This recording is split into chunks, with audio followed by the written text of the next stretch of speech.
વડોદરાનો અવાજ ન્યૂઝમાં આપનું સ્વાગત છે। વડોદરાના માંડવી વિસ્તારની મસ્જિદમાં ડ્રેનેજના પાણી ધસી જતા નમાઝીઓને પડી મુશ્કેલી। વડોદરા શહેરના વોર્ડ નંબર 14 માંડવી લાડવાડા મેમન જમાતખાના પાસે કુવતે ઇસ્લામ મસ્જિદમાં ડ્રેનેજનું પાણી આવી જતા નમાઝ પઢનારા લોકોને તેમજ સ્થાનિક લોકોને તકલીફનો સામનો કરવો પડી રહ્યો છે। મસ્જિદમાં લોકો મોઢે રૂમાલ બાંધી આવે છે। ડ્રેનેજના પાણીના કારણે દુર્ગંધ મારે છે। વોર્ડ નંબર 14માં અનેકવાર ઓનલાઈન પણ રજૂઆત કરેલ છે। કામગીરી નહીં થતા નમાઝ પઢનારામાં રોષની લાગણી ફેલાઈ છે। તાત્કાલિક ધોરણે કામગીરી થાય એવી આશા વ્યક્ત કરવામાં આવી છે।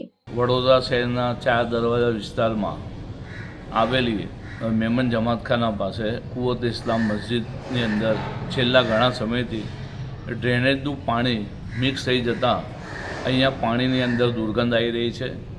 સમસ્યા હલ થતી નથી। અનેકવાર ઓનલાઈન રજૂઆત કરેલ છે।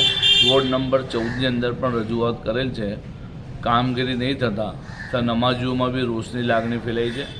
સ્થાનિક લોકો પણ પરેશાન છે અને અહીંયા તમે જોઈ શકો છો કે નમાઝીઓ માટે મસ્જિદ બંધ કરી દેવામાં આવી છે। વડોદરા મહાનગર સેવા સદનના પાપે આજે નમાઝી અંદર આવવાના બંધ થઈ ગયા છે। એટલી મસ્જિદને દુર્ગંધ મારી રહી છે। અમારી સમસ્યા જે છે હલ થતી નથી। સ્થાનિક લોકોની માંગ છે કે અહીંયા એક નવી પાઇપલાઇન નાખી દેવામાં આવે ડ્રેનેજની, તો કાયમ માટે આ સમસ્યા હલ થઈ જાય। અનેકવાર રજૂઆત કરવા છતાં પણ કામગીરી નહીં થતાં સ્થાનિક લોકોમાં રોષ છે અને મેં જાતે મ્યુનિસિપલ કમિશનરજી સાહેબને મેસેજ પણ કરેલ છે, પણ હજુ સુધી કોઈ આવ્યું નથી અને મસ્જિદ બંધ કરી દેવામાં આવી છે। તમે જોઈ શકો છો કુવત ઇસ્લામ મસ્જિદ, તો તાત્કાલિક ધોરણે આ કામગીરી થાય અને આ સમસ્યા દૂર થઈ જાય એવી માંગ છે।